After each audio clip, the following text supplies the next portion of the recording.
The royal hall of the Seraphian Empire was a place of power and silence. Its walls were made of shining crystal stone, reaching high toward a ceiling painted with stars. Tall guards stood along both sides of the great chamber, their armor glowing faintly with energy. At the far end of the hall sat the Queen of the Seraphians, on a throne carved from living crystal. Her eyes were sharp, her face calm but firm. Her presence carried the weight of centuries of rule. The court was gathered that day for an important council meeting. Ministers, nobles, and warriors stood in their places, waiting for the queen to speak. Yet before she could begin, the heavy doors of the chamber opened with a deep sound. Everyone turned. The Princess Illyra, daughter of the queen and heir to the empire, walked into the hall. She was tall, graceful, and bright-eyed, her gown flowing like liquid silver. But it was not her entrance alone that shocked the court. At her side walked a man none had ever seen before. He was different, unfamiliar. He was not Seraphian. His skin was fairer, his build more modest than the tall warriors of the empire, and his clothing was simple compared to the shining robes of the nobles. A murmur ran through the hall like a wave. Oh, who was this stranger? Why was he beside the princess, walking so boldly into the most sacred chamber of the empire? The queen raised her hand, and the murmurs died. Her voice, calm but strong, filled the hall. Illyra, my daughter, who is this man you bring before the throne? The question carried weight. It was not only a mother asking her child, but a ruler asking her heir. The court leaned forward, waiting to hear the answer. Princess Illyra did not falter. Her lips curved into a gentle smile, and her eyes shone with certainty. She looked first at her mother, then at the court. This man, she said clearly, is my husband. The words struck the chamber like thunder. Gasps echoed. Some nobles shook their heads in disbelief. The warriors looked at one another, frowning in confusion.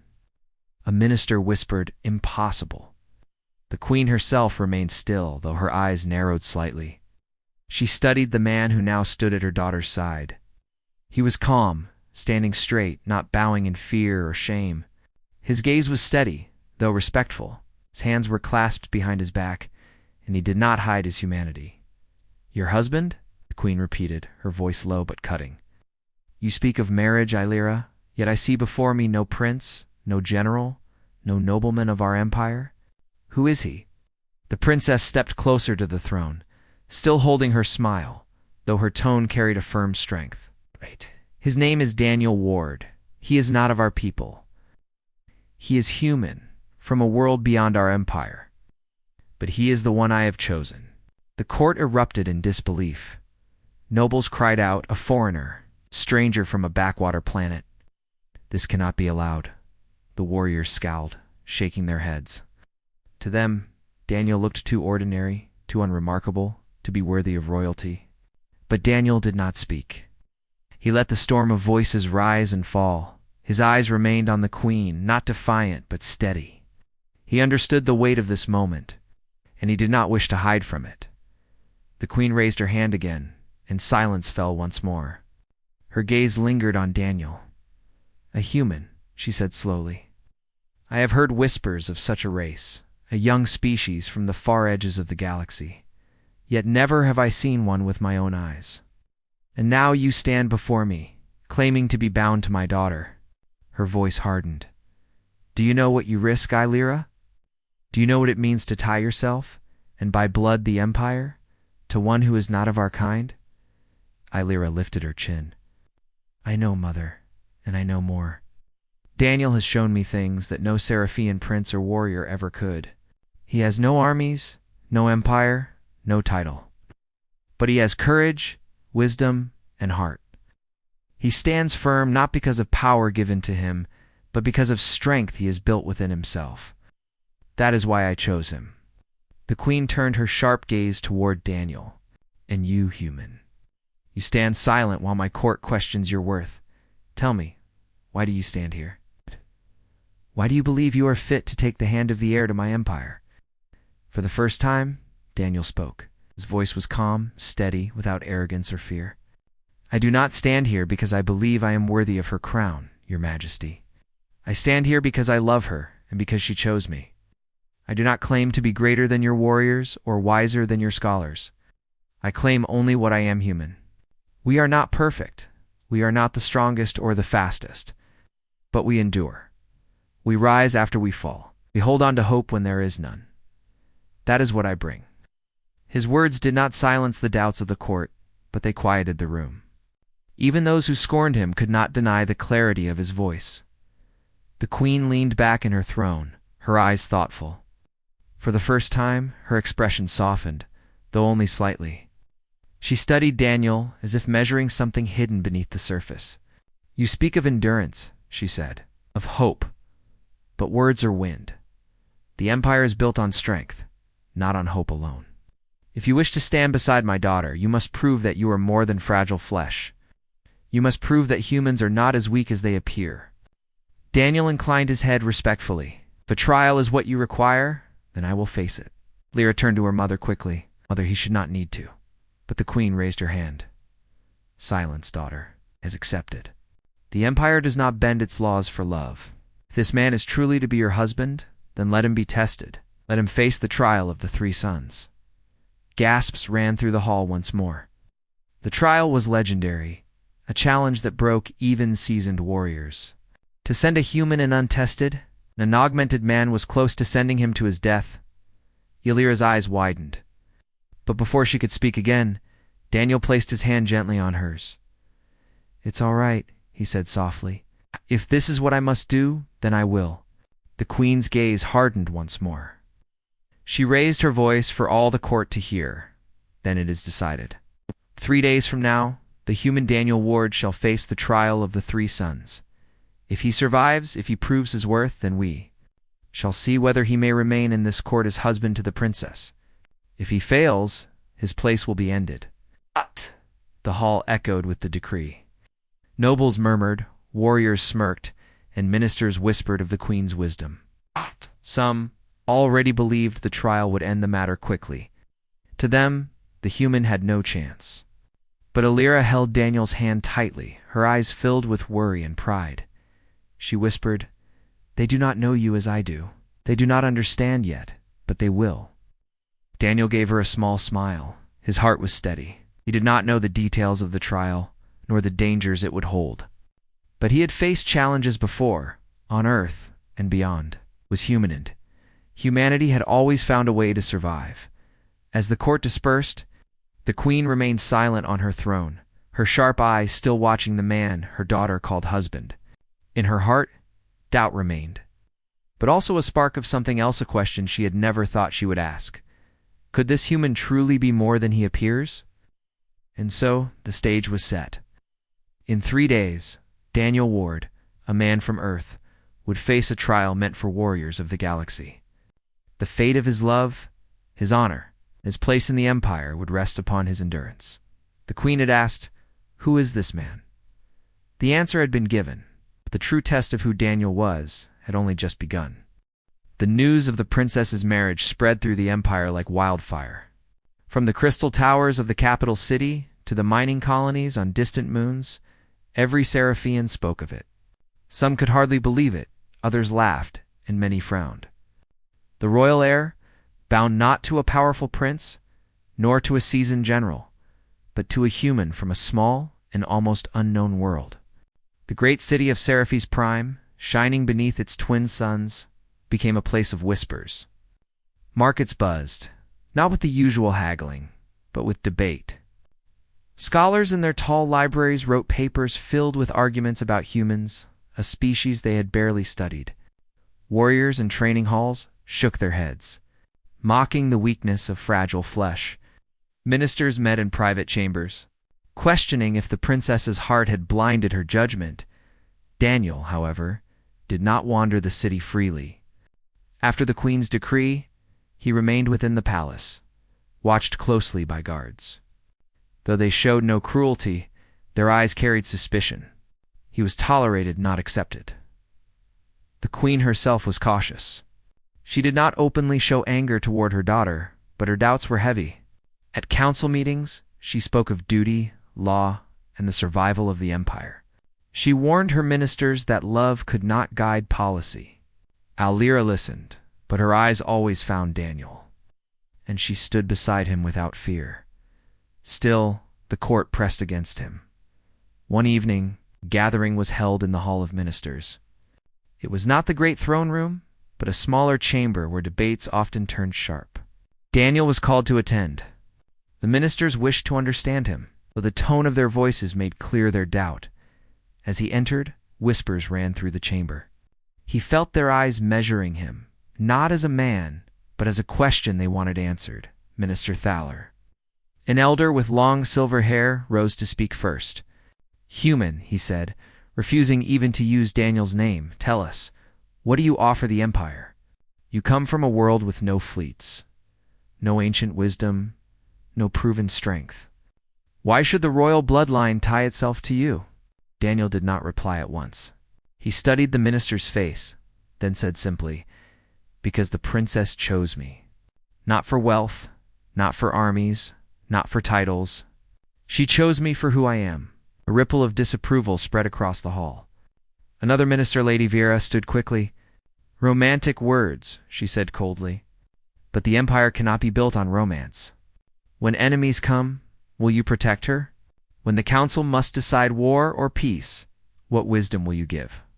When our people look to you, what will they see? A man or a weakness in our line?" Daniel's jaw tightened, but he answered calmly, "They will see a man who stands and does not break. That is all I can offer. My strength is not in titles. It is in endurance," the warrior scoffed. One, Commander Kale, stepped forward. He was tall, broad, his armor polished with honor. Endurance? Words of a weakling. Show me strength. Show me the fire of a warrior. Or are humans only skilled at hiding behind speeches? A few guards laughed under their breath. The ministers nodded grimly, pleased with the commander's challenge. Daniel did not flare with anger. He looked up at the commander and said, "Perhaps I am not the warrior you are, but strength comes in many forms. On Earth, my home, we survived not by being the biggest or the fastest. We survived because we refused to give up, even when stronger creatures hunted us. That spirit still lives in us today," Kale sneered. "Then let us see if spirit keeps you alive in the trial." The chamber filled with tense silence. Everyone already knew the queen had set the trial. But hearing the warrior mock him so openly only deepened the doubt. Alira, who had remained silent, stepped forward. Her voice was sharp, her tone filled with fire. "Enough. You speak of him as if he were nothing. But none of you have walked with him as I have. None of you have seen his courage, his loyalty, his mind. You call him weak, but you do not understand. He does not fear you, and that is strength greater than any armor." Her words silenced the hall. For a moment, even the proud commander had no answer. The queen, who had listened quietly from her high seat, finally spoke. "Enough of this. The decision has been made. The human will face the trial of the three suns. Debate no more. Let the test answer what words cannot." The ministers bowed their heads. The warriors struck their fists against their chests in salute. The council was ended. That night, Alira and Daniel walked together in the palace gardens. The gardens glowed softly with crystal flowers, their light shimmering across still pools of water. Alira held Daniel's hand tightly, her face troubled. "They want you to fail," she whispered. "They think the trial will destroy you. That is why they speak with such pride. They believe they will be proven right." Daniel smiled faintly. "Maybe they will be. Maybe I will fail. But I won't stop trying.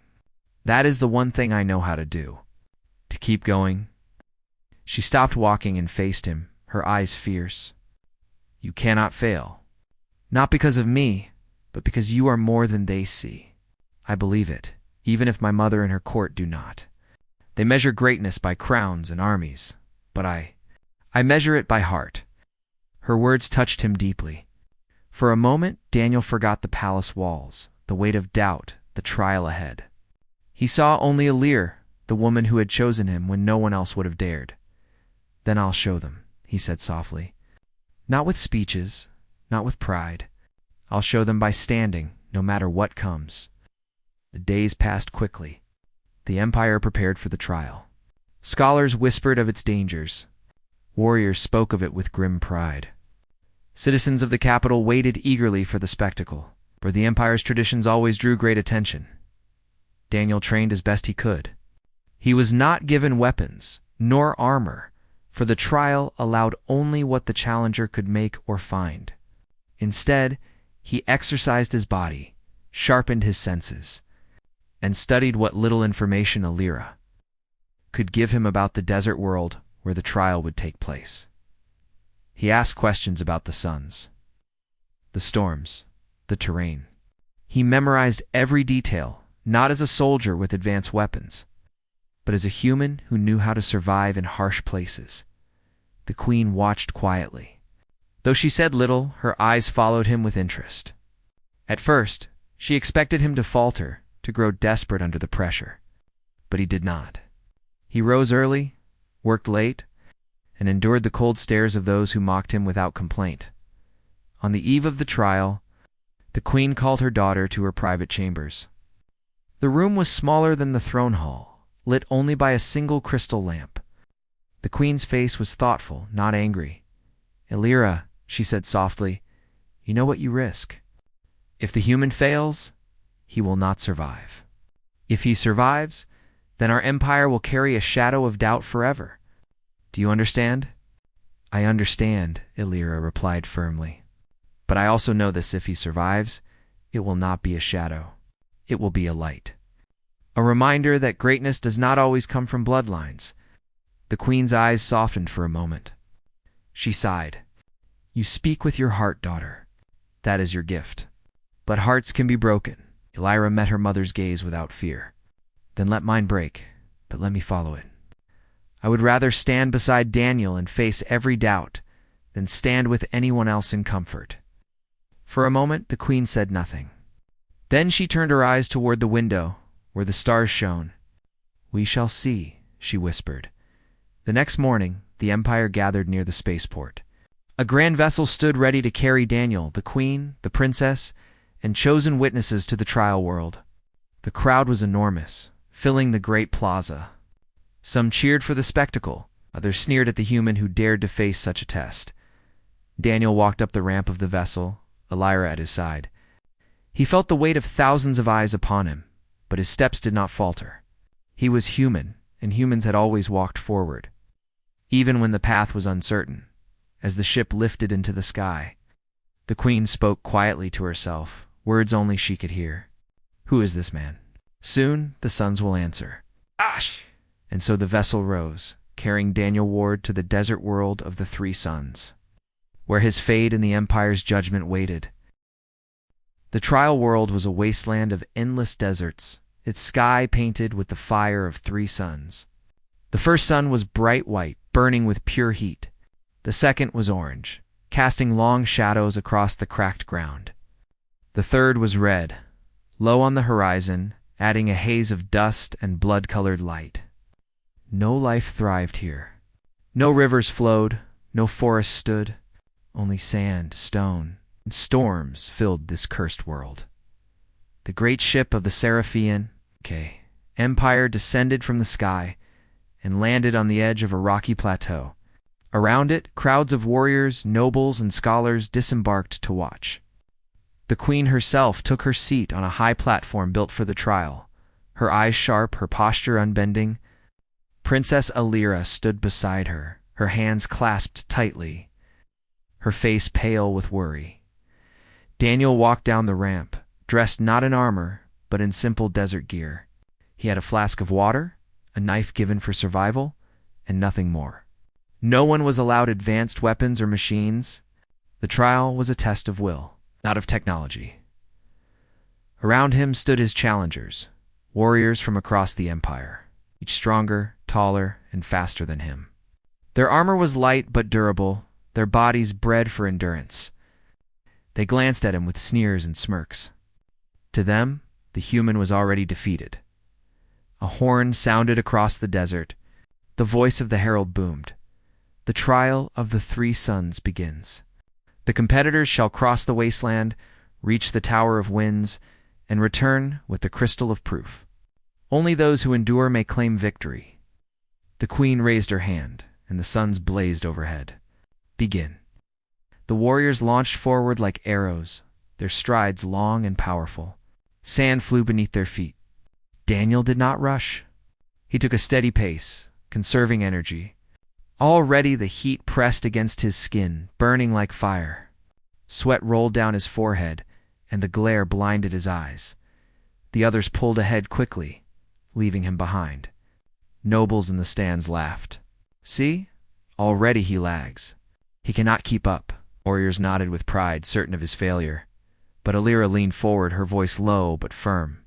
He knows what he is doing. Hours passed. The first sun rose higher, its heat becoming unbearable. The sand shimmered like molten glass, and the ground scorched the soles of their boots. One warrior stumbled, his heavy armor heating faster than his body could endure. He fell to his knees, gasping for breath. Daniel stopped. The others ran on, but he knelt beside the fallen warrior. He tore cloth from his own tunic and wrapped it around the warrior's burned hands, and gave him a sip of his water. "You're a fool," the warrior muttered weakly. "Help me, and you'll lose time." Daniel shook his head. Better to lose time than lose someone. He helped the warrior to his feet and pointed toward a shaded ridge. "Rest there. You'll live." Then Daniel pressed on, slower now, but with a steady heart. From the platform, the nobles shook their heads in disgust. "He wastes his strength on mercy," one said. "He is no warrior." But the queen said nothing. Her eyes narrowed, studying him with interest. By midday, the second sun blazed high and storms began to rise. The winds screamed across the desert, carrying shards of glass-like sand. They cut like blades against exposed skin. Warriors covered their faces with masks, shields, or armored cloaks. Daniel had none of these. He pulled his shirt around his mouth, tightened it with strips of cloth, and pressed forward. Each step was a battle against the wind.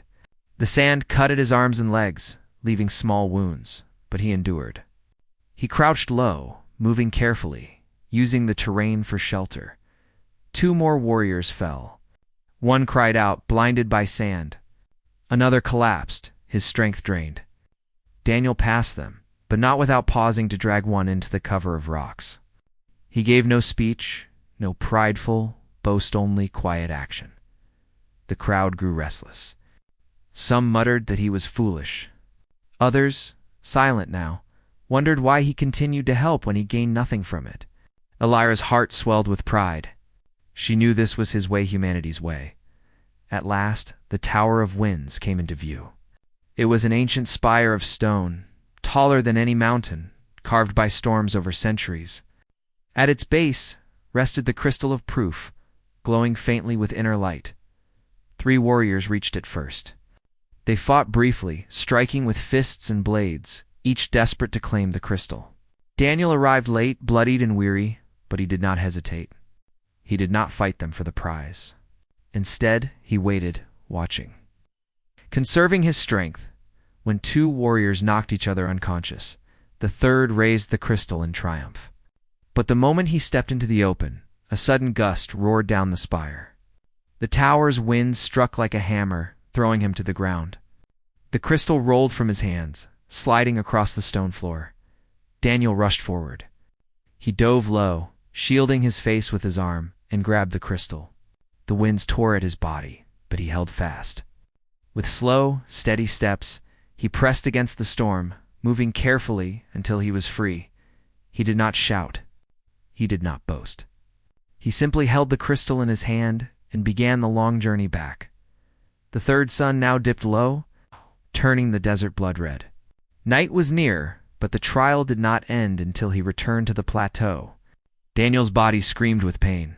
His throat was dry, his skin burned, his muscles weak. Each step felt heavier than the last. Warriors staggered around him, some limping, others crawling. Daniel passed them one by one. A Seraphian soldier, near collapse, reached out weakly. Daniel stopped again. He gave the soldier a sip of his nearly empty flask, then pulled him to his feet. "Why?" The soldier rasped. Why do you help me? You could leave me, because no one should be left behind, Daniel said simply. Together they walked, though Daniel's pace slowed further. From the stands, murmurs began to change. The nobles who once mocked him now whispered differently. Some frowned, uneasy. Others looked thoughtful.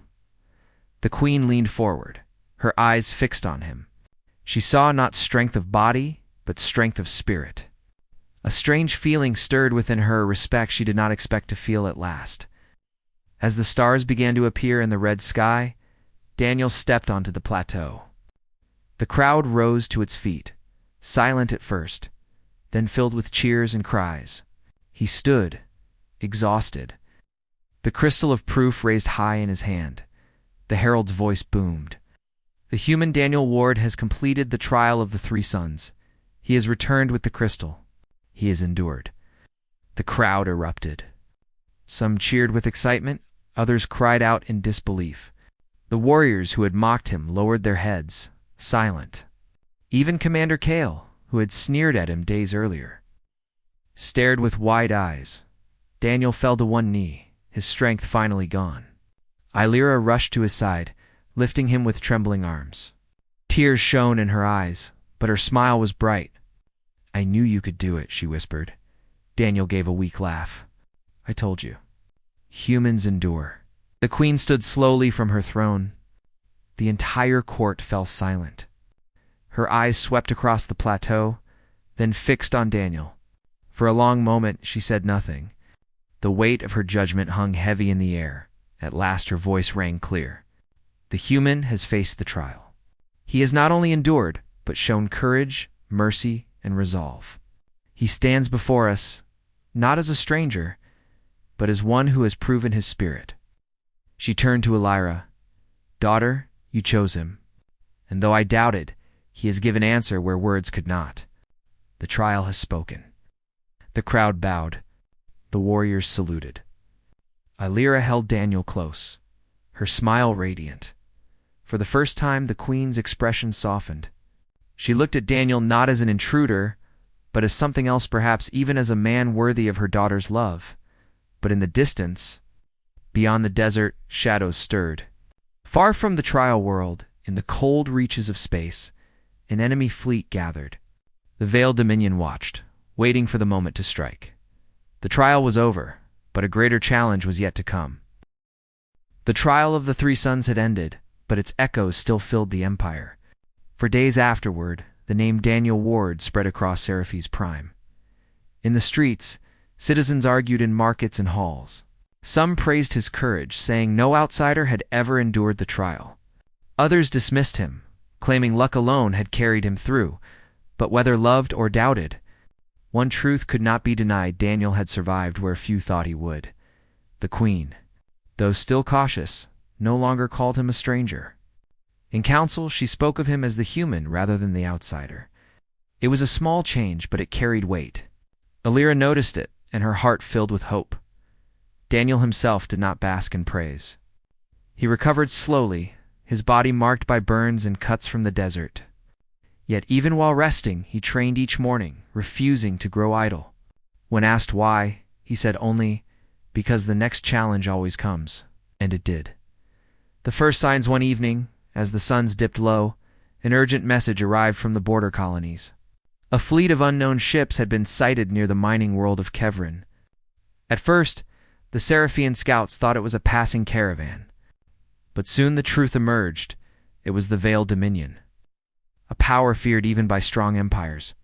The Veil were cunning, shadow-like beings who fought with stealth and deception. They struck not with massive fleets at first, but with sudden raids, cutting supply lines and spreading fear. Wherever they appeared, worlds fell silent. The queen gathered her council. Warriors, ministers, and generals filled the chamber. The air was heavy with tension. General Soren, commander of the fleet, stood tall before the throne.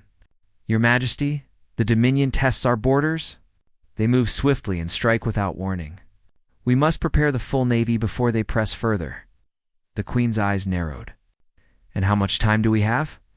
Soren's jaw tightened. None, my queen. They have already attacked Kevrin. Gasps spread across the chamber. Elira's hand gripped Daniel's tightly. He felt the weight of the words an empire at war. The queen's voice was calm but firm. Then we must act. The empire has stood for centuries. It will not fall now. Ow. Daniel's voice's plans were drawn. Daniel listened quietly from his place at the side of Elira. He was not part of the council, yet he observed with sharp eyes. Maps lit the chamber, showing the Dominion's movements. Generals spoke of strategies, massive fleets, heavy defenses, overwhelming firepower.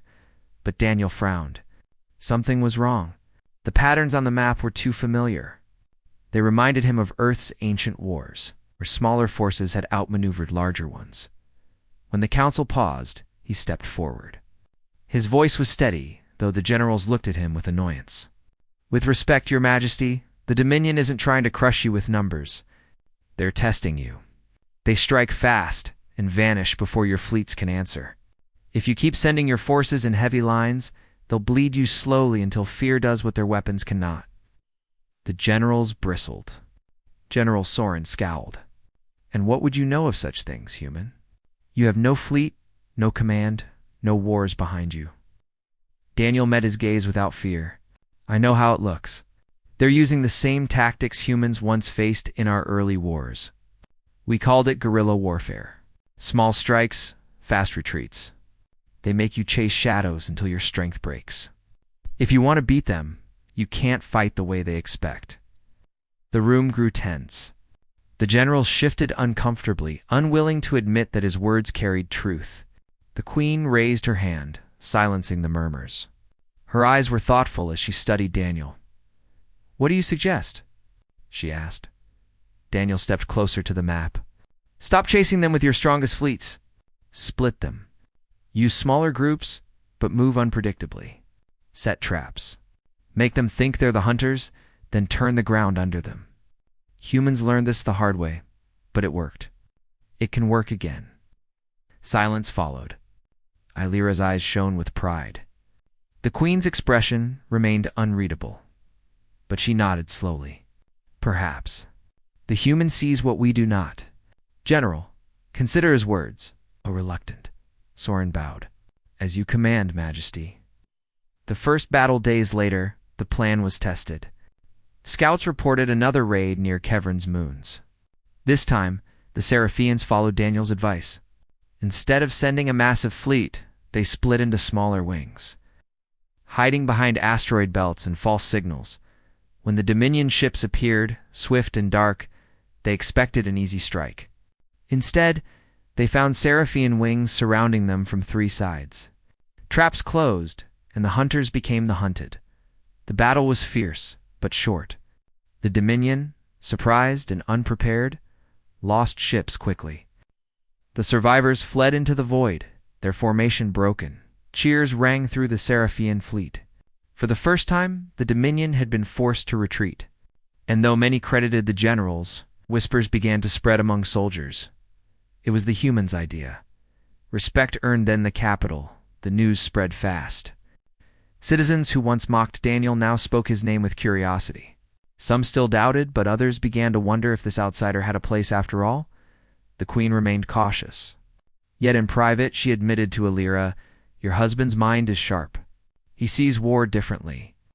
It may serve us well." Lara smiled. "I told you, Mother. He is more than they believe." Daniel, however, did not seek praise. He spent his days studying reports, learning from Seraphian tacticians, and preparing for the next strike. He knew the Dominion was not defeated. Their retreat was not an end, only a pause. The Dominion strikes back, and soon. His fears proved true. A week later, alarms sounded across the capital. The Dominion had bypassed the border defenses entirely. A fleet twice the size of before appeared near Seraphi's Prime itself. Panic swept the city. Citizens rushed to shelters, and the palace shook as shields activated. The queen summoned her council in haste. Generals shouted, voices clashing, but Daniel stepped forward once more. "They want fear," he said. "That's why they came here, to your heart. Not to win, but to show your people You can't protect them. If fear spreads, you'll lose before the war even begins."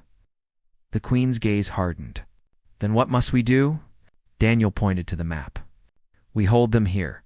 Not with brute force, but with a strike where they least expect. Their ships rely on coordination. Break their command, and the rest will scatter. Find the flagship and hit it fast." The queen considered. The generals hesitated. But Elira's voice rose firm. "Trust him." At last the queen gave the order. The Seraphian fleet engaged. The turning point, the battle over Seraphi's prime, was the fiercest in living memory.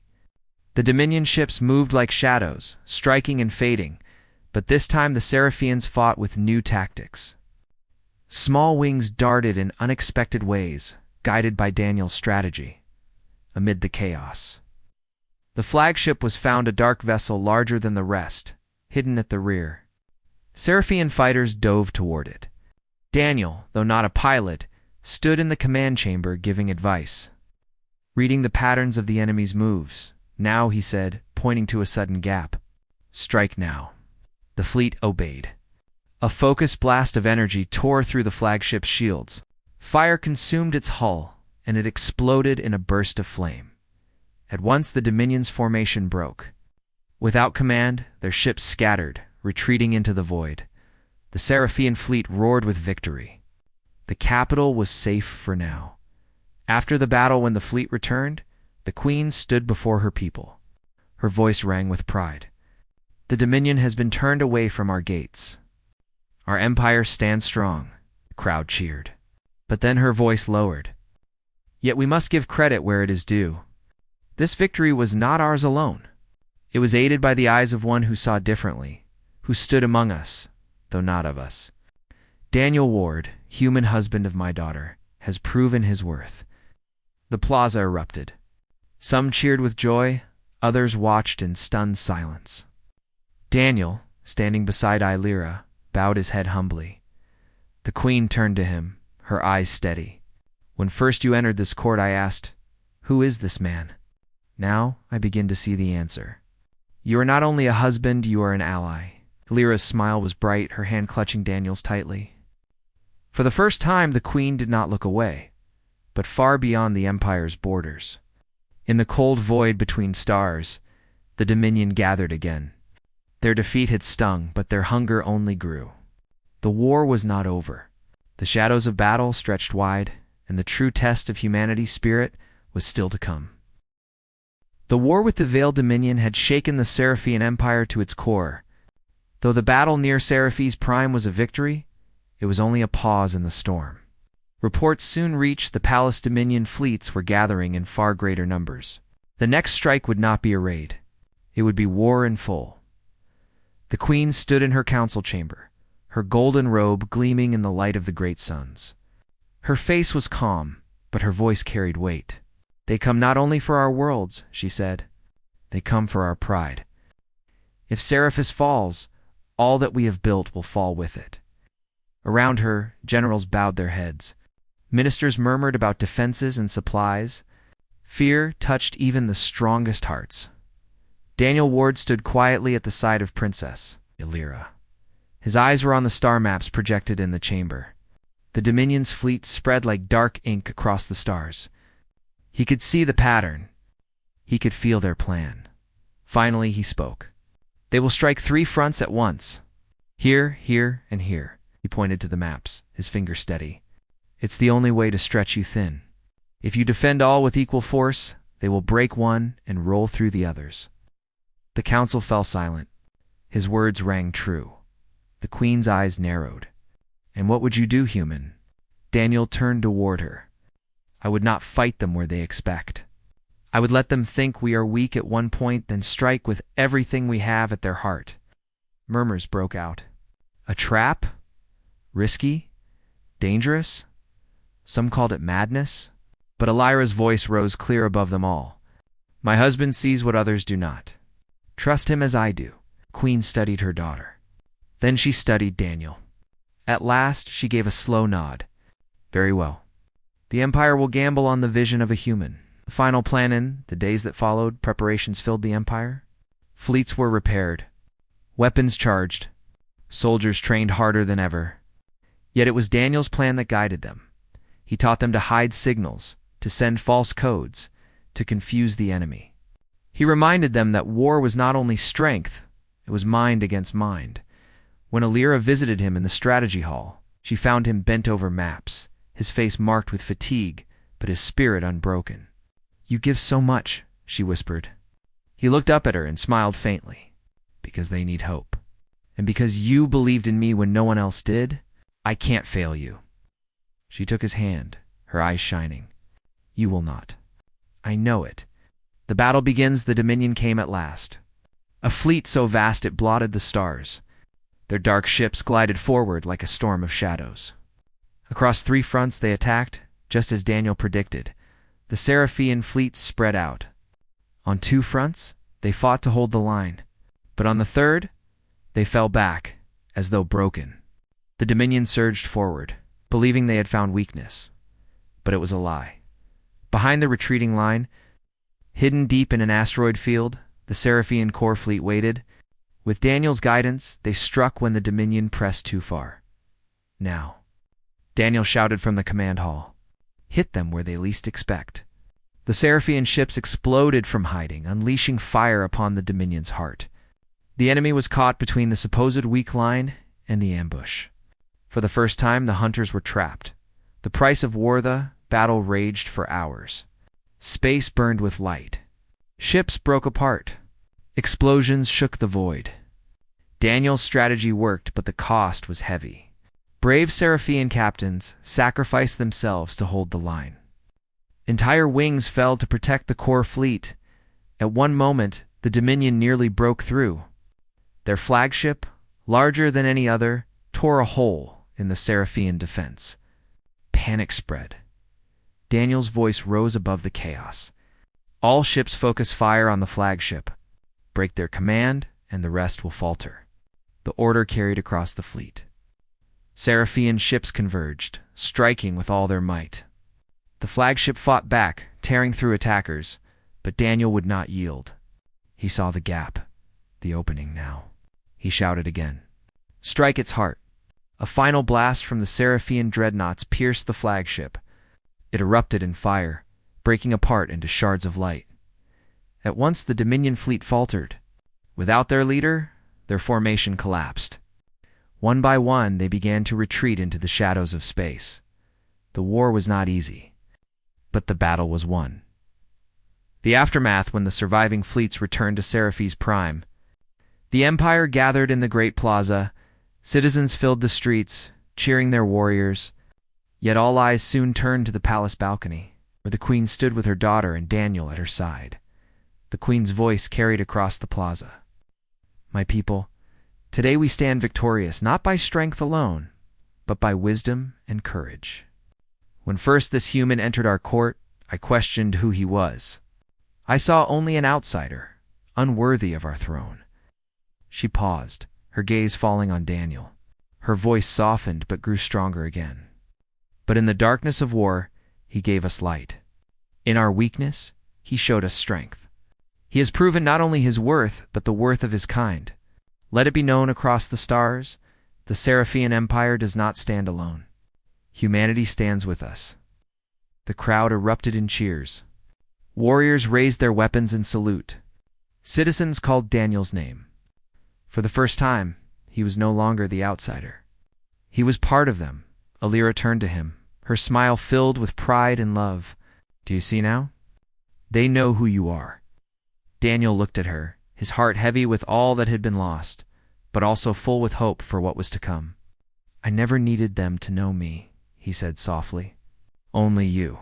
But if my place here helps both our peoples, then it was worth everything." The Queen's final words later. In the quiet of the palace, the Queen approached Daniel.